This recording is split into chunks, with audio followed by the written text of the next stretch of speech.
ಯಾವುದೇ ಒಂದು ವಿಷಯವನ್ನ ಚೆನ್ನಾಗಿ ನಡೀತಾ ಇದ್ರೆ ಕಾಂಟ್ರವರ್ಸಿ ಮಾಡಬೇಕು ಅಂತೇಳಿ ಒಂದು ವಚನ ಬರ್ದೇ ಇರೋರು, ಹಣೆಗೆ ಕುಂಕುಮ ಹಚ್ಕೊಳ್ಳೋರು, ನಮ್ಮ ಲಿಂಗಾಯತ ಧರ್ಮಕ್ಕೆ ಏನ್ರಿ ಸಂಬಂಧ? ಇವರು ನಮ್ಮ ಲಿಂಗಾಯತ ಧರ್ಮಕ್ಕೆ ಸಂಬಂಧನೇ ಇಲ್ಲ. ಚಪ್ಪಳೆ ಕಟ್ಬೇಡ್ರಿ ದಯವಿಟ್ಟು. ನಮ್ಮ ಲಿಂಗಾಯತ ಧರ್ಮಕ್ಕೆ ಇವರು ಸಂಬಂಧ ಇಲ್ಲ. ನಮ್ಮ ಈಗ ಜೈನರಿಗೆ ಅಲ್ಪಸಂಖ್ಯಾತರು ಇದೆ. ನಮ್ಮ ಮೋದಿಯವರು 2014ರಲ್ಲಿ ಕೊಟ್ಟಿದ್ದಾರೆ ಏನಂತ, ಧಾರ್ಮಿಕ ಅಲ್ಪಸಂಖ್ಯಾತ ಅಂತ. ಯಾಕಂದ್ರೆ ನಾವು ಟ್ಯಾಕ್ಸ್ ಪೇಯರ್ಸ್, ಲಿಂಗಾಯತರು ಎಷ್ಟು ಟ್ಯಾಕ್ಸ್ ಎಲ್ಲ ಕಟ್ತಾ ಇದೀವಿ ಗೊತ್ತಾ? ನಾವು ಕಟ್ಟಿರೋ ಟ್ಯಾಕ್ಸ್ ಅಲ್ಲಿ ನಮ್ಮ ಧರ್ಮೀಯರಿಗೆ, ನಮ್ಮ ಬಡಬಗ್ಗರಿಗೆ, ಧಾರ್ಮಿಕ ಅಲ್ಪಸಂಖ್ಯಾತರು ಸಿಕ್ಕರೆ ಅವ್ರಿಗೆ ಎಜುಕೇಶನ್ಗೆ ಮತ್ತು ನೌಕರಿಗಳಿಗೆ ಹೆಲ್ಪ್ ಆಗ್ತವೆ. ಅದಕ್ಕಾಗಿ ಧಾರ್ಮಿಕ ಅಲ್ಪಸಂಖ್ಯಾತರ ಒಂದು ಬೇಡಿಕೆಯನ್ನ ನಾವು ಮಠಾಧೀಶರ ಒಕ್ಕೂಟದಿಂದ ಕೇಳ್ತಾ ಇದ್ದೇವೆ. ಇದರಲ್ಲಿ ಬೇರೆ ಜೈನರು ಕೇಳಿದಾಗ ಧರ್ಮ ಒಡೆದಂಗ ಆಗ್ಲಿಲ್ಲ, ಹಿಂದೂ ಧರ್ಮ. ಬೌದ್ಧರ ಅಲ್ಪಸಂಖ್ಯಾತರ ಅಂತ ಕೇಳಿದಾಗ ಹಿಂದೂ ಧರ್ಮ ಒಡೆದಂಗ ಆಗ್ಲಿಲ್ಲ. ಆದ್ರೆ ಲಿಂಗಾಯತರು ಕೇಳಿದಾಗ ಹಿಂದೂ ಧರ್ಮ ಒಡೆದಂಗ ಆಗತ್ತಾ? ಇಂಥವೆಲ್ಲ ಮಾನಸಿಕ ಗುಲಾಮಗಿರಿಗೆ ನಾವು ಬಗ್ಗರಲ್ಲ, ಜಗ್ಗರಲ್ಲ. ನಾವು ಜೋಳವಾಡಿಯವ ನಾನಲ್ಲವಯ್ಯ, ಆಳುಗೆಟ್ಟು ಓಡುವ ಆಳು ನಾನಲ್ಲವಯ್ಯ, ಮರಣವೇ ಮಹಾನವಮಿ ಅಂತ ಹೇಳಿರ್ತಕ್ಕಂಥ ಧರ್ಮಪಿತ ಬಸವಣ್ಣನವರ ಧೀರ ಮಕ್ಕಳು ನಾವೆಲ್ಲರೂ. ಇಂಥವಕ್ಕೆಲ್ಲ ನಾವು ಬಗ್ಗಲ್ಲ, ಜಗ್ಗಲ್ಲ. ಜನರು ಬಹಳ ಬುದ್ಧಿವಂತರಿದ್ದಾರೆ. ಇವ್ರು ಮಾಡ್ತಕ್ಕಂಥ ಕುತಂತ್ರಗಳೆಲ್ಲ ನಮ್ಗೆ ಅರ್ಥ ಆಗ್ತಾ ಇದಾವೆ. ಹಾಗಾಗಿ ಬಸವ ಭಕ್ತರು, ಎಲ್ಲಾ ಬಸವಪರ ಸಂಘಟನೆಗಳು, ರಾಷ್ಟ್ರೀಯ ಬಸವದಳ, ಜಾಗತಿಕ ಲಿಂಗಾಯತ ಮಹಾಸಭಾ ಈ ಹೋರಾಟವನ್ನು ಇನ್ನೂ ಹೆಚ್ಚು ಹೆಚ್ಚು ಮುಂದುವರಿಸಿಕೊಂಡು ಹೋಗ್ತೇವೆ. ಈ ತರ ಅವರಾಗಿನೇ ಒಂದು ಖುಷಿ ವಿಚಾರ ಏನಂದ್ರೆ, ಬಸವಾದಿ ಶರಣರ ಹಿಂದೂ ಸಮಾವೇಶ ಅವ್ರಿಗೂ ಅಪ್ಪ ಬಸವಣ್ಣವರೇ ಬೇಕಾದ್ರು ನೋಡಿ. ಅವ್ರಿಗೂ ತಗೊಳ್ಳಿ. ಬಹಳ ಒಳ್ಳೆ ವಿಚಾರ ಹೇಳಿದ್ರೆ, ಕನ್ಸ್ಟ್ರಕ್ಟಿವ್ ಕ್ರಿಟಿಸಿಸಮ್ ಇದ್ರೆ ತಗೋತೀವಿ, ನಾವು ಏನೇ ಇದ್ರು ತಗೋತೀವಿ. ಆದ್ರೆ ಅನಾವಶ್ಯಕವಾಗಿ ಜನಗಳಿಗೆ ದಿಶಾಭೂಲ್ ಮಾಡತಕ್ಕಂತ ವಿಚಾರಗಳನ್ನ ಮಾಡಿದ್ರೆ ಅವ್ರದೇ. ನಮಗೆ ನಮ್ಮ ಗುರುಗಳು ಮಾತಾಜಿ ಹೇಳಿದ್ರಲ್ಲ, ಮಾತೆಮೇದೇವಿ ತಾಯಿಯರು RSS ಬಗ್ಗೆ ಬಹಳ ಒಳ್ಳೆ ಗೌರವ ಇತ್ತು. ಅವ್ರು ಹೇಳ್ತಾ ಇದ್ರು, ಯಾಕಂದ್ರೆ ದೇಶ ಕಟ್ಟೋದ್ರಲ್ಲಿ ಅವ್ರು ಒಂದು ಸೇವೆ ಮಾಡ್ತಾ ಇದ್ದಾರೆ. ಆದ್ರೆ ಅವ್ರದ್ದಾಗ್ಲಿ ಸೂಲಿಬೆಲೆ ಅವರು ರಾಮಕೃಷ್ಣ ಆಶ್ರಮ ಬಹಳ ಒಳ್ಳೆ ಕೆಲಸ ಮಾಡ್ತಾ ಇದೆ. ಅಂತಲ್ಲಿ ಬಂದವರು ಅವ್ರ ಮಾನಸಿಕ ನೈತಿಕ ಅಧಪತನ ಎಷ್ಟು ನೋಡ್ರಿ. ಸುಪ್ರೀಂ ಕೋರ್ಟ್ ಚೀಮಾರಿ ಹಾಕಿದ್ರು, ಮೆಟ್ ತಗೊಂಡು ಹೊಡಿತೀವಿ ಅಂತ ಪದಗಳನ್ನು ಬಳಸಿದ್ರು. ಸುಪ್ರೀಂ ಕೋರ್ಟ್ ಚೀಮಾರಿ ಹಾಕಿದ್ರು. ಇವ್ರ ನೈತಿಕ ಅಧಪತನ ಎಲ್ಲಿಗೆ ಬಂತು? ಅಂತವ್ರಿಗೆ ಸಪೋರ್ಟ್ ಮಾಡ್ತಾ ಇದ್ದಾರೆ. ಜನಗಳು ನೋಡ್ತಾ ಇದ್ದಾರೆ. ಅದು RSS ಮತ್ತೆ ಅಂತಹ ಆಶ್ರಮದಿಂದ ಬಂದಂತ ವ್ಯಕ್ತಿಗಳು, ಅದೇ ಸೂಲಿಬೆಲೆ ಆಗ್ಲಿ, ಅದೇ ಹುಂಬ ಆಗಿರ್ತಕ್ಕಂಥ ಯತ್ನಾಳು ಅವ್ರ ಬಾಯಲ್ಲೇ ಬರ್ತಾವ ಇಂಥ ಮಾತುಗಳು. ನಮ್ಮ ಉತ್ತರ ಕರ್ನಾಟಕದಲ್ಲಿ ಹುಂಬ್ರು ಅಂತೀವಲ್ಲ, ಹುಂಬ್ರು ಅವ್ರಿಗೆ ಬರ್ತಾವ ಈ ತರ ಮಾತುಗಳು. ಅವ್ರು ಬರ್ದೇ ಇರೋಂತ ಮಾತುಗಳನ್ನ ಇವ್ರು ಬೆಂಬಲಿಸ್ತಾರ ಅಂದ್ರೆ ಅವ್ರು ಒಳ್ಳೆ ಕಾರ್ಯಕ್ರಮ, ದೇಶ ಕಟ್ಟ ಸೇವೆ ಇದ್ರೆ. ನಮ್ಮ ಹುಡುಗರು ರಾಷ್ಟ್ರೀಯ ಬಸವದಳದವರು RSS ನಲ್ಲೂ ಇದ್ದಾರೆ, ಬ್ರಿಗೇಡ್ ಅಲ್ಲೂ ಇದ್ದಾರೆ. ನಾವು ಎಲ್ಲೆಲ್ಲಿ ಪಾಸಿಟಿವ್ ಕೆಲಸ, ಕನ್ಸ್ಟ್ರಕ್ಟಿವ್ ಕೆಲಸ ಇರುತ್ತೆ ಹೋಗ್ರಿ ಅಂತ ಹೇಳ್ತೀವಿ, ನಮಗೇನ್ ಸಮಸ್ಯೆ ಇಲ್ಲ. ಆದ್ರೆ ಲಿಂಗಾಯತ ಧರ್ಮದ ತಂಟೆಗೆ ಬಂದ್ರೆ ರಾಷ್ಟ್ರೀಯ ಬಸವದಳ ಹಾಗೂ ಎಲ್ಲಾ ಬಸವಪರ ಸಂಘಟನೆಗಳು ಸುಮ್ಮನೆ ಇರಲ್ಲ. ನಾವು ರಾಷ್ಟ್ರೀಯ ಬಸವದಳದವರು ಸೌಮ್ಯವಾದಿಗಳು. ಹಾಗಾಗಿ ಅವರಿಗೆ ನಾವು ಈ ಮೂಲಕ ಎಚ್ಚರಿಕೆಯನ್ನ ಕೊಡ್ತಾ ಇದ್ದೇವೆ. ನಿಮ್ದೇನ್ ಕೆಲಸ ನೀವು ಮಾಡ್ಕೊಂಡು ಹೋಗ್ರಿ ಅಷ್ಟೇ. ನಾವು ಈ ಒಂದು ಸಮಾವೇಶದಲ್ಲಿ ಅವರೆಲ್ಲರಿಗೆ ಎಚ್ಚರಿಕೆಯನ್ನ ಕೊಡ್ತಾ, ಹಾಗೂ ಅವ್ರೇನಾದ್ರೂ ಕೆಲಸ ಗುರು ಬಸವಣ್ಣವ್ರದ್ದು ದೇಶ ಕಟ್ಟ ಸೇವೆ ಇದ್ರೆ ನಾವು ಜೊತೆಗೂಡಿ ಸೇವೆ ಮಾಡ್ತೇವೆ. ಹಾಗಾಗಿ ಪತ್ರಿಕಾ ಬಂಧುಗಳು ಎಲ್ಲರೂ ಬಂದಿದ್ದೀರಿ. ತಾವೇನಾದ್ರೂ ಪ್ರಶ್ನೆ ಕೇಳೋದಿದ್ರೆ ನಮ್ಮ ಮಹಾಜಗದ್ಗುರು ಗಂಗಾ ಮಾತಾಜಿಯವರಿದ್ದಾರೆ, ಸದ್ಗುರುಗಳಾದಂಥ ಬಸವಯೋಗಿ ಸ್ವಾಮೀಜಿಯವರು ಇದರ ಬಗ್ಗೆ ಅವರು ಒಂದೆರಡು ಮಾತನ್ನ ಇರಲಿ. ನಿಮ್ದೇನಾದ್ರು ಪ್ರಶ್ನೆ ಇದ್ರೆ ದಯವಿಟ್ಟು ತಾವು ಕೇಳ್ಬೋದು ಅಂತ ಹೇಳ್ತಾ, ಇಲ್ಲಿ ಬಂದಿದ್ದಕ್ಕಾಗಿ ಮತ್ತೊಮ್ಮೆ ಮಾಧ್ಯಮ ಮಿತ್ರರಿಗೆ ನಮ್ಮೆಲ್ಲ ರಾಷ್ಟ್ರೀಯ ಬಸವದಳ ಬಸವ ಬಳಗದ ಪರವಾಗಿ ಹೃತ್ಪೂರ್ವಕವಾದ ಶರಣಾರ್ಥಿಗಳನ್ನು ತಿಳಿಸ್ತೇವೆ. ಶರಣು ಶರಣಾರ್ಥಿ ಶರಣ.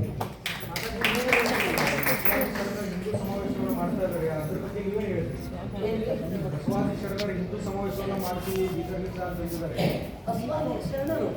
ಸಮಾವೇಶ ಮಾಡ್ತೀವಿ ಅಂತಂದಿದ್ದಾರೆ ಬಸವಾದಿ ಶರಣರು. ಅಲ್ಲ, ಅದನ್ನ ಏನಂದ್ರೆ ಇದು ಮುಖವಾಡ ಹಾಕೊಂಡು ಶರಣರೆಲ್ಲ ಅಲ್ಲಿ ಬರಲಿ ಅನ್ನುವಂಥ ಉದ್ದೇಶ. ಆದ್ರೆ ಈಗೆಲ್ಲ ಶರಣರು ಜಾಗೃತರಾಗಿದ್ದಾರೆ. ಅಷ್ಟೇನು ಸುಲಭ ಇಲ್ಲ. ಈಗ 30-40 ವರ್ಷದಿಂದ ಆದಂತ ಈಗೆಲ್ಲ ಮಾಡಕ್ ಆಗುದಿಲ್ಲ. ಈಗ ಎಲ್ಲರಿಗೂ ಗೊತ್ತಾಗಿದೆ, ಎಚ್ಚೆತ್ತುಕೊಂಡಿದ್ದಾರೆ ಈಗೆಲ್ಲ. ಈಗ ರಂಭಾಪುರ ಜಗದ್ಗುರು ಹೇಳ್ತಾರೆ, ಎಲ್ಲರೂ ಒಂದಾಗೋಣ ಬನ್ನಿರಿ ಅಂತ ಹೇಳ್ತಾರೆ, ಆಹ್ವಾನ ಕೊಡ್ತಾ ಇದ್ದಾರೆ ರಂಭಾಪುರ ಜಗದ್ಗುರು. ಏನ್ ಹೇಳ್ತೀವಿ ಅವರು? ಆದ್ರೆ ಬಸವಣ್ಣನವರೇ ಧರ್ಮಗುರು, ವಚನ ಸಾಹಿತ್ಯವೇ ಧರ್ಮ ಗ್ರಂಥ, ಕೂಡಲ ಸಂಗಮವೇ ಧರ್ಮ ಕ್ಷೇತ್ರ ಅಂತ ನಂಬಿದಾಗ ಅವರು ಬೇಕಾದ್ರೆ ನೋಡೋಣ. ನಾವು ವಿಚಾರ ಮಾಡಿ ಕರ್ನಾಟಕದಾಗ ವಿಶೇಷವಾಗಿ RSS ರಥ ಜಗವರಣ ಲಿಂಗಾಯತರಾಗಿದ್ದಾರೆ.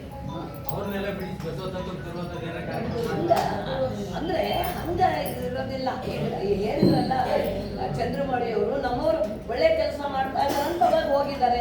ಈಗ ನಮ್ಮವರಿಗೂ ಗೊತ್ತಾಗತ್ತೆ ಇವ್ರು ಇಂಥ ಕೆಲಸ ಮಾಡಿದ್ರೆ ನಾವ್ ಯಾಕೆ ಮಾಡೋಣ ಅಂತ ಅವ್ರು ತಾನೇ ಬರ್ತಾರೆ. ನಾವು ಕರೆದಕ್ಕೆ ಅವ್ರು ತಾನೇ ಬರ್ತಾರೆ ಕರೆ.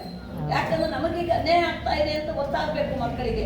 ನಮಗೆ ಅನ್ಯಾಯ ಆಗ್ತಾ ಇದೆ ಅಂತ ಗೊತ್ತಾದಾಗ ತಾನೇ ಬರ್ತಾರೆ. ನಾವು ಕರೆಯೋದು ಯಾಕೆ?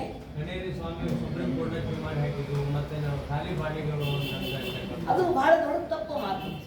ಒಂದೇ ಮಾತು ಹೇಳ್ತೀವಿ, ಅದು ಬಹಳ ದೊಡ್ಡ ತಪ್ಪು ಮಾತು. ಯಾಕೆಂದ್ರೆ ಇವತ್ತು ಅಶ್ಲೀಲವಾದ ಶಬ್ದಗಳನ್ನ, ನನ್ನ ಬಯಲು ಅಂತ ಶಬ್ದಗಳನ್ನು ಬರ್ಲಿಕ್ಕೆ ಸಾಧ್ಯನೇ ಇಲ್ಲ. ಅಶ್ಲೀಲ ಶಬ್ದಗಳನ್ನ ನಾವು ಕಾಯ್ದೆ ಉಟ್ಟುಕೊಂಡ ಮೇಲೆ ಅದು ಮಾತಾಡುವ. ಯಾವಾಗಲೂ ವೈಚಾರಿಕತೆ ಏನಾದರೂ ನಿಮ್ಗೆ ತೊಂದರೆ ಇತ್ತು, ಅವರಿಗೇನು ಭಿನ್ನಾಭಿಪ್ರಾಯ ಇತ್ತು ಅಂದ್ರೆ ಅವಾಗ ನಾವು ಮಾತಾಡೋಣ. ಆದ್ರೆ ವೈಯಕ್ತಿಕವಾಗಿ ತಾತ್ವಿಕವಾಗಿದ್ದಾಗ ನಾವು ಮಾತಾಡೋಣ. ವೈಯಕ್ತಿಕವಾಗಿ ಆ ಥರ ಮಾತಾಡೋದು ಇದು ಸರಿಯಲ್ಲ.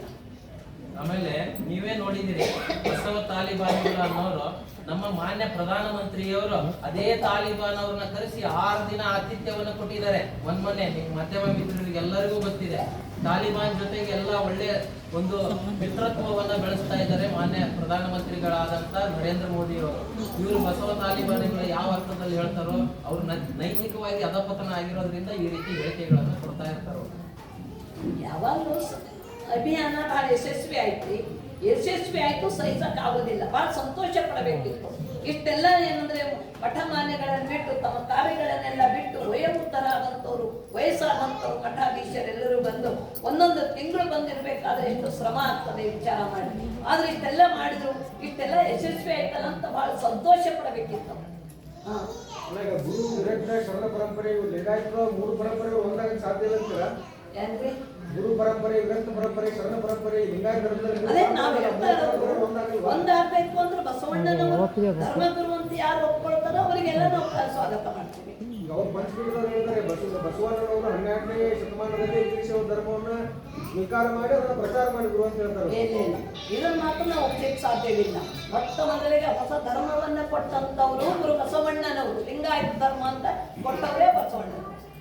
ಈಗ ಅವರು ವೀರಶೈವ ಲಿಂಗಾಯತ ಪ್ರತ್ಯೇಕ ಧರ್ಮ ಬೇಡಿಕೆ ಇರ್ತಾರೆ. ನೀವು ಲಿಂಗಾಯತ ಅಷ್ಟೇ ಆಗ್ಬಿಟ್ಟಿದ್ರೆ ವೀರಶೈವ ಲಿಂಗಾಯತ ಆಗ್ಬಿಟ್ಟಿದ್ರೆ ಲಿಂಗಾಯತ ಅಂತ ನಾವು ಬೇಡಿಕೆ ಇಟ್ಟಾಗ ಮಾತ್ರ ನಮಗೆ ಸ್ವತಂತ್ರದ ಮಾನ್ಯತೆ ಸಿಗತ್ತೆ. ವೀರಶೈವ ಲಿಂಗ ಅಂತ ಇಟ್ಟಾಗ ಇನ್ನೂ 1 ಶತಮಾನ ಕಳೆದ್ರೂ ಕೂಡ ನಮಗೆ ಮಾನ್ಯತೆ ಸಿಗಲಿಕ್ಕೆ ಸಾಧ್ಯ.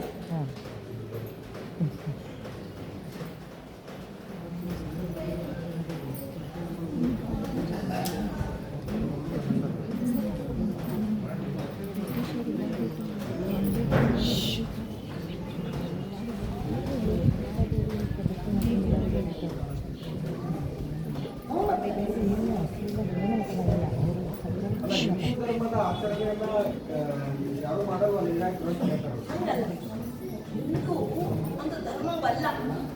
ಮಾನ್ಯ ಪ್ರಧಾನಮಂತ್ರಿ ನರೇಂದ್ರ ಮೋದಿಯವರೇ ಹೇಳಿದ್ದಾರೆ, ಅದು ಒಂದು ಸಂಸ್ಕೃತಿ. ನಾವು ಹಿಂದೂಗಳೇ, ನಾವಿಲ್ಲಿ ಹುಟ್ಟಿದೀವಿ ಅಂದ್ರೆ ನಾವು ಹಿಂದೂಗಳೇ. ನಾವೀಗ ನಮ್ಮ ಆಚಾರ ವಿಚಾರ, ಈಗ ನಾವು ಸೀರೆ ಉಡ್ತೀವಿ, ಆಮೇಲೆ ಹೂ ಕಟ್ತೀವಿ, ಇವೆಲ್ಲ ಒಂದು ಬಿಟ್ಟಿರ್ತಾರೆ. ಇದೆಲ್ಲ ಹಿಂದೂ ಪರಂಪರೆಯಲ್ಲಿ ಬಂದದ್ದಲ್ಲ. ಸಾಂಸ್ಕೃತಿಕ ದೃಷ್ಟಿಯಿಂದ ನಾವು ಹಿಂದೂಗಳು, ಧರ್ಮದ ದೃಷ್ಟಿಯಿಂದ ನಾವು ಲಿಂಗಾಯತ. ಇದು ಅನ್ನೋದು ಧರ್ಮ ಅಲ್ಲ ಅಂತೀರ? ನಾವು ಒಂದು ಜೀವನ ಸಿಕ್ಕ ಅಷ್ಟೇ. ಅಲ್ಲ, ಅವರು ಬಸವಣ್ಣವರು ಮೂರ್ತಿ ಪೂಜೆ ಖಂಡನೆ ಮಾಡಿದ್ರು. ಆದರೆ ನೀವೆಲ್ಲರೂ ಈಗ ಮೂರ್ತಿ ಪೂಜೆ ಮಾಡಲ್ಲ.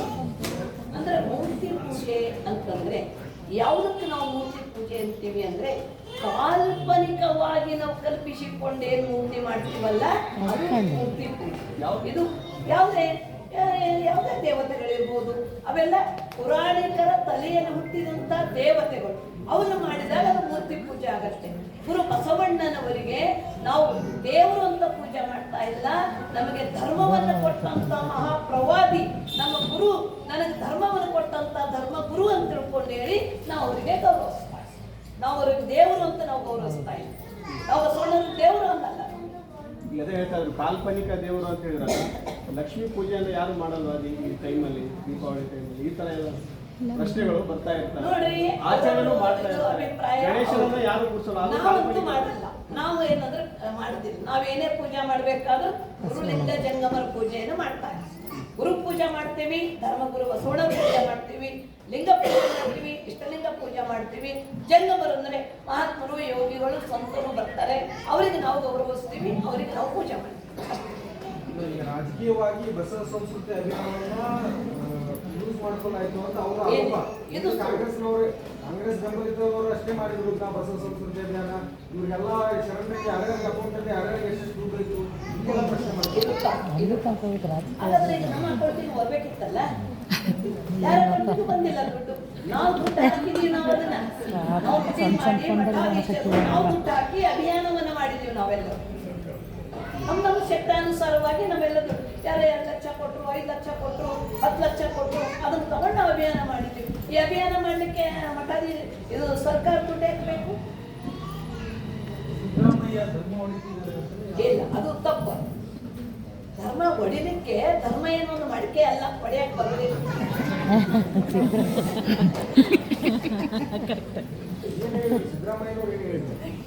ಅವ್ರಿಗೆ ಅಭಿಮಾನ ಇದೆ, ಬಸವಣ್ಣನವರ ಬಗ್ಗೆ ಅಭಿಮಾನ ಇದೆ. ಅಭಿಮಾನ ಇರುವುದರಿಂದ ಅಭಿಮಾನದಿಂದ ಮಾತಾಡ್ತಾ ಇದ್ದಾರೆ. ಯಾರು ಹಂಗಾಗಿ ಈಗ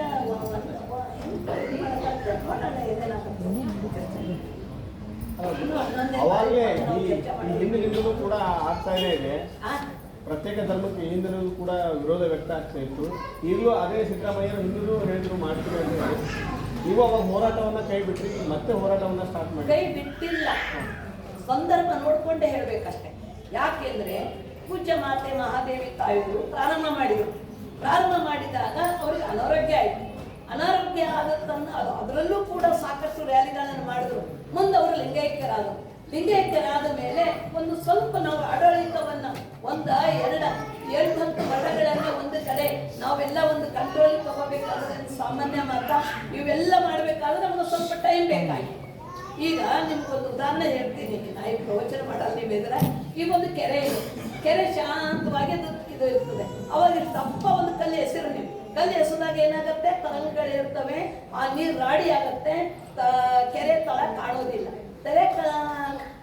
ತಳ ಕಾಣಬೇಕಾದ್ರೆ ನೀರು ನಿಲ್ಲಬೇಕು, ಆ ರಾಡಿ ಎಲ್ಲ ಹೋಗ್ಬೇಕು, ಅವಾಗ ನಮ್ಮ ತಲೆ ಕಾಣುತ್ತೆ. ಹಾಗೆ ನಮಗೂ ಕೂಡ 5-6 ವರ್ಷ ನಾವೇನಾದ್ರೂ ಅದ್ರ ಕಂಟ್ರೋಲ್ ಮಾಡೋದ್ರಿಗೆ ನಮ್ಗೆ ಟೈಮ್ ಆಯಿತು. ಈಗ ನಮ್ಗೆ ಅದ್ರ ಕಾಲ ಕೂಡಿ ಬಂದಿದೆ. ಇದಕ್ಕೆ ಬಸವಣ್ಣರೊಂದು ಮಾತು ಹೇಳ್ತಾರೆ, ಆಗುವ ಕಾಲಕ್ಕೆ ಆಗದು, ಆಗಬೇಕೆಂದು ನಾವು ಬೆಂಬೆಳೆಯಲಯ್ಯ, ಹಾಗೂ ಮಾಡುವ ತಂದೆ ನೀನು, ಆಡಿ ಬಾ ಪೂಜಿಗೆ ಕೂಡುವ ತಾಯಿಯಂತೆ ನೋಡಿ ಸಲಹೆಯ ಕೂಡಲ ಸನ್ನವ ದೇವ ಅಂತ ಒಂದು ಮಾತು ಹೇಳ್ತಾರೆ. ಈಗ ಅದು ಕಾಲ ಕೂಡಿ ಬಂದಿದೆ, ನಾವೀಗ ಹೋರಾಟ ಮಾಡ್ತೀವಿ, ಪ್ರಾರಂಭ ಮಾಡ್ತೀವಿ, ವರ್ಷ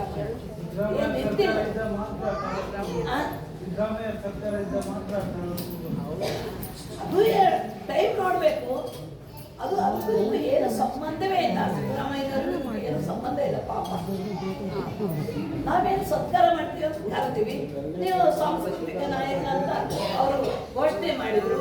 ಅದು 1 ವರ್ಷ ಆದ್ಮೇಲೆ ಅವ್ರಿಗೆ ನಾವು ಸತ್ಕಾರ ಮಾಡಿದೀವಿ ಅಷ್ಟೇ. ಅವರಿಗೆ ಏನು ಸಂಬಂಧ ಪಾಪ. ಧರ್ಮ ಮತ್ತು ಜಾತಿಗಳ ಮಧ್ಯೆ ಸಂಘರ್ಷದಿಂದ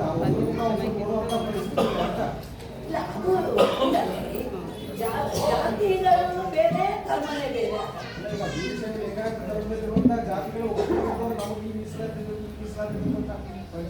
ಧರ್ಮಕ್ಕೆ ಹೇಳ್ತೀನಿ, ಧರ್ಮಕ್ಕೆ ಮಾನ್ಯತೆ ಸಿಕ್ತು ಅಂದ್ರೆ ಎಲ್ಲಾ ಜಾತಿಯವರಿಗೂ ಮಾನ್ಯ ಏನಂತಂದ್ರೆ ಸೌಲಭ್ಯಗಳು ಸಿಕ್ಕೇ ಸಿಗತ್ತೆ ಅನ್ನುವಂತ ಆತ್ಮವಿಶ್ವಾಸ ನಮಗೆಲ್ಲ.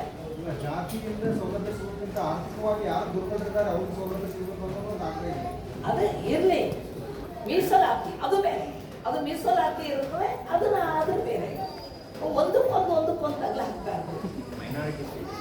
ಮತ್ತೆ ಏನು ಕ್ವಶನ್ ಅಂತ ಸೌಲಭ್ಯಗಳು ಕ್ವಶನ್ ಮಾಡಕ್ಕೆ ಇಲ್ಲಿವರೆಗೂ ಬಂದು ತಾವು ಸಮಯವನ್ನು ಕೊಟ್ಟು ಈ ಒಂದು ಕಾರ್ಯಕ್ರಮಕ್ಕೆ ತಮ್ಮ ಸಹಕಾರವನ್ನು ನೀಡಿರ್ತಕ್ಕಂಥ ಎಲ್ಲ ಮಾಧ್ಯಮ ಮಿತ್ರರಿಗೆ ಹೃತ್ಪೂರ್ವಕ ಶರಣಾರ್ಥಿಗಳು. ಕೆಲವರು ಒಂದು 4 ಜನ ಬಂದು ಗುರುಗಳ ಹತ್ರ ಆಶೀರ್ವಾದ ತಗೊಳ್ರಿ, ಕ್ಯಾಲೆಂಡರ್ ಕೊಡ್ತಾರೆ. ಬರ್ರಿ ಮಾಧ್ಯಮ ಮಿತ್ರರು, ಏನು ಯಾವ್ದಿದೆ ಫೋಟೋ ಕೊಡ್ರಿ, ಒಂದು 4 ಜನ ಬರ್ರಿ, ಫೋಟೋ ಗುರು ಬಸವಣ್ಣವ್ರ ಫೋಟೋ ಇಸ್ಕೊಳ್ರಿ, ಗುರುಗಳಿಂದ ಆಶೀರ್ವಾದ ತಗೊಳ್ರಿ. ಆಮೇಲೆ ನಮ್ಮ ಕಾರ್ಯಕ್ರಮ ಮುಂದುವರಿತದೆ. ಫೋಟೋ ಕೊಟ್ಟು ಬರ್ರಿ.